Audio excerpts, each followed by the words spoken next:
چیزوں کو بگاڑ دیا، چیزوں کو بڑھا دیا، چیزوں کو گھٹا دیا، جو مطلب کی چیزیں تھیں ان کے اوپر ردے چڑھا دیے، جو خلاف پڑتی تھی ان کو سرے سے اڑا دیا۔ تو یہاں اللہ پاک نے فرمایا کہ قصہ ہم سناتے ہیں، لیکن یہ قصہ حق کے ساتھ سناتے ہیں، جس طرح وہ سچ ہے ہم اسی طرح سناتے ہیں۔ سبحان اللہ۔ انہم فتیۃ، یہ کچھ نوجوان تھے، یہ نوجوان تھے۔ نوجوانی کی نعمت خیر آپ گزر کر آئے ہیں، کچھ گزار رہے ہیں، بڑی نعمت ہے۔ بڑی نعمت۔ اللہ تبارک و تعالی نے جتنے بھی نبی بھیجے ہیں سارے کے سارے جوان تھے۔ اس زمین کے اوپر جتنا بھی کبھی کوئی انقلاب آیا ہے نوجوانوں کی بدولت آیا ہے۔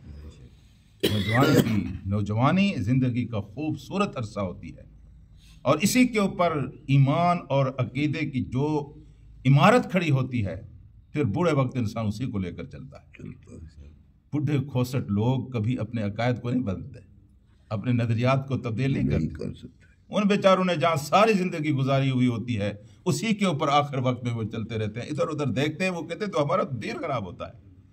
وہ عقیدوں کی جو خوبصورت انہوں نے عمارت تعمیر کی ہوئی ہوتی ہے اس کو بدلنے کی ان کے اندر جرت ہی نہیں ہوتی۔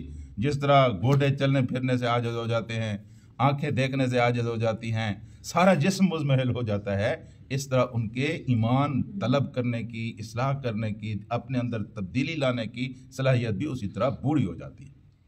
تو کہا انہم فتیۃ، وہ کچھ نوجوان تھے، اور یہ فیصلہ کوئی نوجوان ہی کر سکتے تھے کہ ساری دنیا مخالف ہے، اپنے بھی مخالف ہیں، اوپرے بھی مخالف ہیں، کہیں کوئی ایسی جگہ نہیں ہے جہاں وہ جا کر سر جھکائیں، کوئی چاچا ہوتا ہے، کوئی ماما ہوتا ہے، بھائی اس کے گھر چلے جائیں، اس کے گھر چلے جائیں، ان کو کوئی نظر نہیں آیا، ساری کی ساری دنیا بیگانی تھی۔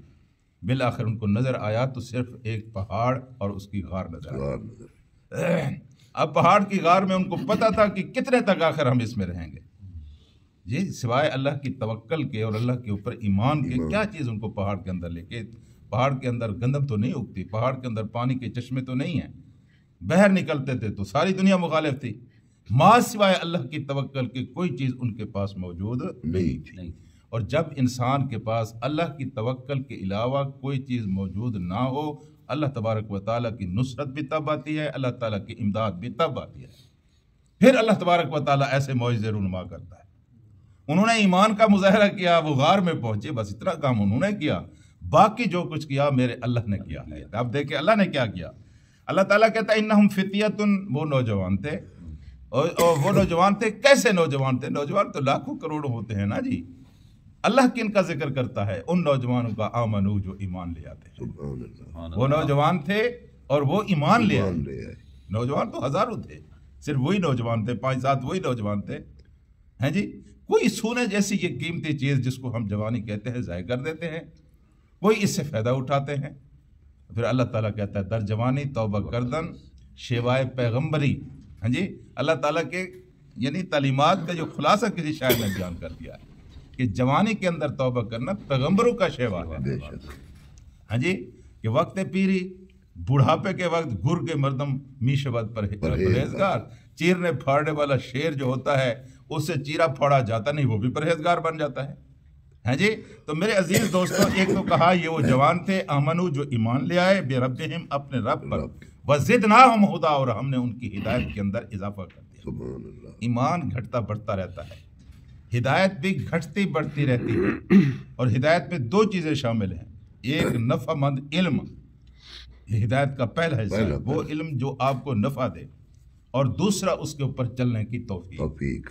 جب آپ کو ہدایت کا علم ہی نہیں ملے گا، جب آپ علم کے قریب نہیں آئیں گے تو پھر آپ کو چلنے کی توفیق کیسے ملے گی؟ یعنی اس کا پہلا زینہ، اس کی پہلی سیڑھی یہ ہے کہ آپ کو علم حاصل ہو۔ جتنے نبی آئے ہیں انہوں نے سب سے زیادہ، سب سے بڑھ کر، سب سے زیادہ اہم جو چیز سمجھی ہے اور جس کو بتایا ہے وہ علم ہے۔ کیونکہ مجلس لگی ہوئی ہے، ادھر لوگ اللہ اللہ پڑھ رہے ہیں، دوسری طرف لوگ قرآن کا درس دے رہے ہیں، تو اللہ کے رسول صلی اللہ علیہ وسلم نے ذکر والی مجلس کی بجائے علم والی مجلس میں بیٹھنا پسند فرمایا۔ جی آپ نے اس علم میں آپ نے علم بنیادی چیز ہے، علم نہیں ہے تو کچھ بھی نہیں ہے۔ اور علم، آپ خوش نصیب مسلمان اس لیے ہیں کہ ان کے پاس علم کی کتاب بالکل محفوظ و موجود ہے، آپ کے علاوہ کسی کے پاس یہ کتاب موجود نہیں ہے۔ عیسائیوں کے پاس تھی، انہوں نے اسے بگاڑ دیا، یہودیوں کے پاس تھی، انہوں نے اس کو بگاڑ دیا، آپ کے پاس بالکل موجود ہے، اسی طرح موجود ہے جس طرح یہ محمد الرسول اللہ علم کا چشمہ صافی آپ کے پاس موجود ہے۔ اب اس سے ہم اپنی توفیق کے مطابق فائدہ اٹھا رہے ہیں۔ کوئی اس کو صرف چومتا ہے اور آنکھوں پر لگاتا ہے، کوئی اس کو طوطے کی طرح پڑھ لیتا ہے، کوئی اس کے ختم پر ختم کر لیتا ہے، پھر کوئی اس کو سمجھتا ہے، پھر کوئی سمجھ کر اس کے اوپر عمل کرتا ہے۔ اور اس سے بڑی جو اس کا حق ہے وہ یہ ہے کہ یہ جو نظام لے آیا تھا اس نظام کو نافذ کر دیا جائے، یہ اس کا سب سے بڑا حق ہے۔ تب اس قرآن کو عزت ملتی ہے۔ اللہ کے رسول جب اس دنیا سے گئے تھے تو قرآن کو کرسی کے اوپر بٹھا کر گئے تھے۔ قرآن عزت کی جگہ پر بیٹھا ہوا تھا، قرآن کے مطابق فیصلے ہو رہے تھے، قرآن کے حکم کے مطابق امیروں اور غریبوں کے اندر جو وسائل تھے برابر کی بنیاد پر تقسیم ہو رہے تھے۔ کوئی غاصب چور لٹیرے امیروں کا حق کھا نہیں جاتے تھے، بلکہ عدل و انصاف کی بنیاد پر وہاں ایک نظام چل رہا تھا۔ چوروں کے ہاتھ کٹتے تھے، چوروں کو تاج نہیں پہنائے جاتے تھے، ہاں جی، ہٹے جا رہی تھی۔ یہ وہ مقام ہے جو اللہ تبارک و تعالیٰ اس ہدایت کے نتیجے میں انسان کو عطا کرتا ہے۔ تو فرمایا یہ کہ زدناہم ہدا، جو لوگ ہم سے ہدایت طلب کرتے ہیں ہم ان کی ہدایت میں اضافہ کر دیتے ہیں۔ تو ہم نے ان کی ہدایت میں اضافہ کیا، وہ غار میں چلے گئے، پھر کیا ہوا اس قصے کو پھر قرآن بیان کرتا ہے۔ انشاءاللہ کل آگے پڑھیں گے۔ اللہ سے دعا کرتے ہیں کہ اللہ ہم کو سمجھنے اور اس پر عمل کرنے کی توفیق عطا فرما۔